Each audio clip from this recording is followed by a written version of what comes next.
Hola, soy la maestra Isela Madero. Voy a estar impartiendo la materia de Ciencias 1 con énfasis en biología. Te doy la más cordial bienvenida a nuestra clase. Voy a estar subiéndote videos para darte explicaciones de los temas que sean un poquito difíciles de comprender. Espero les dé seguimiento para que vayamos aprendiendo y avanzando en la materia. Donde los sentidos nos fallan, la razón debe intervenir. Galileo Galilei. Bienvenidos. El tema de hoy es características comunes de los seres vivos. Estamos en Ciencias 1 de secundaria, énfasis en biología, y soy la maestra Isela Madero. La primera característica que tienen en común cualquier ser vivo, como por ejemplo una planta, una hormiga, un elefante, un ser humano, es la organización celular. Muchas veces pensamos en la respiración, pensamos en la reproducción, pero nunca nos ponemos a analizar que la organización celular pues es la base de la vida. La célula se define como la unidad de vida más pequeña que cumple funciones y tiene la capacidad de dividirse y formar nuevas células. Hay seres vivos formados por una sola célula llamada unicelulares, como la eulena, las amebas y las bacterias. Aquí podemos observar una bacteria unicelular. Esta bacteria unicelular cumple con todas las funciones que realiza un ser vivo. Respira, se nutre, se reproduce, nacen, crecen, mueren, ¿sí? Todo lo que cualquier ser vivo pluricelular puede hacer, pero a diferencia que cuenta con solo una célula. Los seres vivos pluricelulares están formados por muchas células. Por ejemplo, los seres humanos, animales, plantas y la mayoría de los hongos son pluricelulares. Los pluricelulares, pues, ¿qué más conocemos? ¿Sí? Un hongo, un champiñón, el ser humano, arañas, perros, gatos, todos son pluricelulares. ¿Por qué? Porque tienen muchas células. Pluri significa muchas células, ¿sí?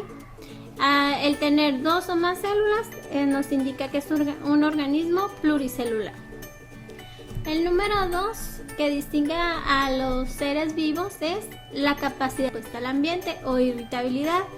Cuando te ha pasado que estás en la estufa y tocas algo caliente, inmediatamente que lo sientes, tu dedo hace esto, se retira rápidamente, ¿sí? Es una capacidad, es una respuesta que tiene tu organismo para defenderse de algo que le está haciendo daño. La irritabilidad es la capacidad de un organismo o de una parte del mismo para identificar un cambio negativo o positivo en el medio ambiente y poder reaccionar mediante esto. La irritabilidad es la capacidad homeostática que tienen los seres vivos de responder ante estímulos que lesionan su bienestar o estado. Esta característica les permite sobrevivir y eventualmente adaptarse a los cambios que se producen en el ambiente.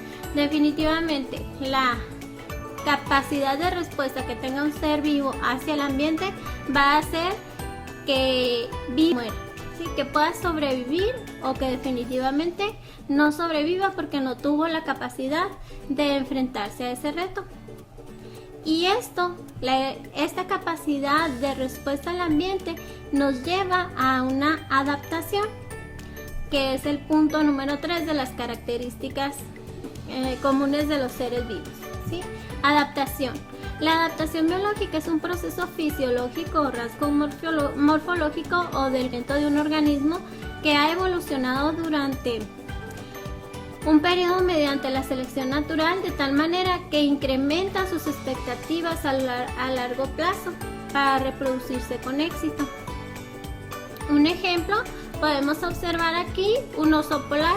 Este oso polar se ha tenido que adaptar a su medio ambiente, que es este ambiente blanco, ¿verdad? Que si tuviéramos un oso de color café, sería mucho más fácil para sus depredadores detectarlo y comérselo, ¿sí? Aquí tenemos un camaleón. Observen cómo está perfectamente camuflado para evitar ser comido y también tiene esa ventaja de atrapar a sus presas. Y aquí los pingüinos, ¿verdad? Es un ave que puede nadar, que soporta intenso frío, que camina mucho, que lleva una vida difícil y sin embargo sobrevive. Está adaptado a su medio, está adaptado a donde vive, ¿sí? La siguiente característica que vamos a observar, la siguiente característica común de todos los seres vivos es la nutrición. La nutrición es el proceso mediante el cual los seres vivos se alimentan y asimilan los nutrimentos y obtienen así la energía necesaria para llevar a cabo sus funciones vitales y las sustancias necesarias para su crecimiento y desarrollo. Algunos seres vivos producen sus propias sustancias nutritivas, como son los seres autótrofos. Este nombre te lo tienes que aprender. Autótrofos. Autótrofos son las plantas, ¿sí? Los árboles, que producen su propio alimento por medio de fotosíntesis, ¿sí? Ellos no necesitan moverse ni atrapar a otro, ¿sí? En el caso de las plantas carnívoras, si está atrapando una mosca, pues es heterótrofa, porque necesita otro organismo para poder obtener los nutrientes que requiere para sobrevivir. Entonces estaríamos hablando que tiene una función heterótrofa a pesar de ser una planta. Tiene la fotosíntesis, ¿sí? Pero se complementa con una función de heterótrofa. Y los que se alimentan de otros seres vivos llamados heterótrofos. Los heterótrofos se van a alimentar de otro ser vivo. Quise poner aquí un oso panda porque regularmente pensamos en alimentarnos de otro ser vivo como otro animal, que un animal se come a otro, pero si ustedes se ponen a analizar, las plantas son seres vivos, cumplen funciones y características que estamos señalando, y el oso panda se come a la planta, es un herbívoro y es un heterótrofo, ¿sí? Un ejemplo más, el tigre, ¿sí? El ser humano, todos necesitamos comer y conseguir nuestro alimento para poder sobrevivir. El punto número 5, la respiración, que va totalmente de la mano con la nutrición, ya que se una de otra. Hay que comer y hay que respirar para que se produzca la energía. La respiración puede ser aerobia o anaerobia. Los organismos aerobios respiran oxígeno y expulsan dióxido de carbono. Obviamente el ser humano es un organismo aerobio, necesitamos respirar oxígeno y expulsar el dióxido de carbono. Y contrario a lo que se cree, las plantas también son aerobias, también respiran oxígeno y expulsan dióxido de carbono, que no debemos de confundirnos con el proceso de nutrición, que es el proceso de la fotosíntesis, donde se requiere el dióxido de carbono y se expulsa oxígeno, pero estamos hablando de nutrición. En su respiración son aerobias.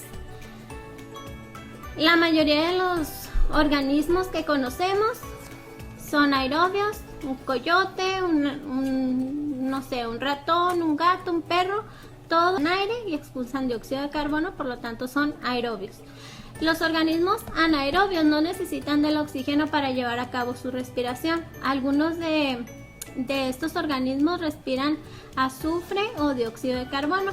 Estos los encontramos en lugares muy inhóspitos, en lugares muy extremos. Se encuentran bacterias que cumplen con estas características y en realidad son pocos los organismos que existen de este tipo, a comparación con los aerobios, pues. El número 6, la reproducción. ¿Qué sucedería si una especie no se reproduce? Se extingue, ¿sí? Entonces la reproducción es muy importante para la conservación de las especies. Como parte de su ciclo de vida, los seres vivos nacen, se desarrollan, se pueden reproducir y mueren. La reproducción es la capacidad de dar origen a otros seres semejantes, lo que permite mantener la especie. Aquí podemos observar el ciclo de reproducción del ser vivo y observamos también una jirafita bebé, ¿sí? Que es la preservación de la especie. Las indicaciones para estos videos va a ser que tomes notas en tu cuaderno de los conceptos y ejemplos más importantes. Aquí puedes hacer un resumen o puedes hacer un mapa conceptual o ir tomando notas para que tú puedas comprender mejor los contenidos. Es importante que no copies toda la información, solamente lo más relevante y de tal manera que tú puedas estudiar y puedas comprender los conceptos. Y al finalizar de ver el video ya puedes contestar tu cuadernillo y te será más simple de responder. Eso sería todo. Adiós.